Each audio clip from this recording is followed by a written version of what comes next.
Marcus Chen never expected his morning coffee run to change the course of interstellar politics.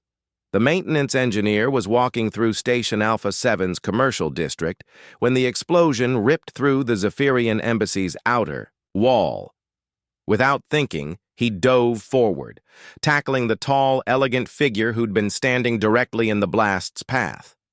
The woman he'd saved was unlike anyone he'd ever seen. Her skin shimmered with an opalescent quality, shifting between silver and deep blue as she moved. Her eyes were large and luminous, filled with an intelligence that seemed to pierce through his very soul. Most striking were the delicate, crystalline structures that crowned her head. Not quite hair, but something far more beautiful. You saved me, she whispered in accented standard, her voice like wind chimes in a gentle breeze. Marcus helped her to her feet, brushing debris from his maintenance uniform. Just doing what anyone would do. Are you hurt? The woman stared at him with an expression he couldn't quite read. Around them, security forces swarmed the area, but she seemed oblivious to the chaos. I am Princess Lyralai of the Zephyrian Empire, she said softly. And you are? Marcus Chen, ma'am. Environmental Systems Tech. He gestured toward the damaged embassy. We should probably get you checked by medical. What Marcus didn't know was that among the Zephyrians, saving a royal's life created an unbreakable bond, one that had profound biological and social implications. 3 months later, Marcus was summoned to the embassy's medical wing. Princess Lyralai sat waiting for him, her expression serene, but her luminous eyes betraying deep emotion. The physicians have confirmed it, she said without preamble. I carry your child. Marcus nearly fell out of his chair. That's impossible. We only met that one time.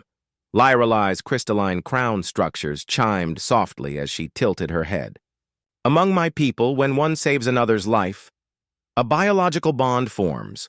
It requires only proximity and mutual attraction. Your act of selfless courage triggered an ancient reproductive protocol encoded in our genetics. But I'm human, Marcus protested weakly. Which makes this child unprecedented, Lyralai replied, placing a graceful hand over her still flat abdomen. A bridge between our species. The Imperial Council believes this is a sign from the cosmic winds that you are destined to rule alongside me. Marcus rubbed his temples, feeling a headache building. Princess, I'm a maintenance worker. I fix air recyclers and waste management systems. I don't know the first thing about ruling an empire. Yet you made a split-second decision that saved my life and changed the fate of 2 species, she countered. That shows the kind of judgment we need in a leader. Over the following weeks, Lyralai persistently courted Marcus with a determination that both touched and terrified him. She would appear at his workstation with exotic delicacies from her homeworld, engage him in lengthy conversations about human philosophy and culture, and gradually introduce him to Zephyrian customs and politics. Marcus learned that the Zephyrian Empire spanned 17 star systems and was known for its advanced biotechnology and environmental harmony. They were a peaceful but powerful civilization, one that humanity had only recently made contact with. A human-Zephyrian alliance could open doors to technologies that would revolutionize human space travel and terraforming capabilities. You don't understand the pressure this puts on me, Marcus told his friend Jake over drinks at the station's bar. She's talking about me becoming a king of an alien empire with tentacle people. They're not tentacles. They're crystalline neural extensions, Jake corrected, having done his research. And dude, she's gorgeous, she's royalty, and she's carrying your kid. What's the downside? The downside is, I'm not qualified to run a coffee shop, let alone an interstellar empire. But as Marcus spent more time with Lyralai, he began to see past the overwhelming nature of her proposal. She was brilliant, compassionate, and genuinely seemed to care for him as more than just a political convenience. When she spoke of her people's struggles with resource allocation in the outer colonies, or her dreams of peaceful coexistence between species, Marcus found himself drawn into her vision. The turning point came when pirates attacked a civilian transport in the system. The Zephyrian fleet moved to respond, but their protocols required lengthy deliberation before engaging. Marcus, monitoring the situation from the station's operations center, watched the debate drag on while civilians died. "This is ridiculous," he muttered, then turned to Lyrelay. "Can you patch me through to your fleet commander?"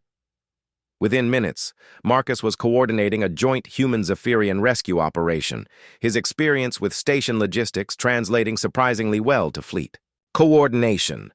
His practical, no-nonsense approach cut through bureaucratic delays and saved lives. "You see?" Lyrelay said afterward, her eyes glowing with pride. "You have the instincts of a true leader. You act when action is needed, but you also listen and consider all perspectives." 6 months after the explosion, Marcus stood in the embassy's ceremonial chamber, wearing formal Zephyrian robes that somehow made him look both ridiculous and regal. Lyrelay, now visibly pregnant, waited at the altar-like structure in the center of the room. "I still think this is crazy," Marcus whispered to her as the ceremony began. "All the best decisions are a little crazy," she replied, taking his hand. "But we will face whatever comes together. Our child will be the first of a new generation. Part human determination, part Zephyrian wisdom." As the ceremonial words were spoken in both languages, Marcus realized he was no longer just Marcus Chen, maintenance tech. He was about to become Prince Consort of the Zephyrian Empire, father to a hybrid child who might one day bridge the gap between worlds. The human who had saved an alien princess without thinking was now thinking very carefully about the future, and finding that the impossible was beginning to feel like destiny.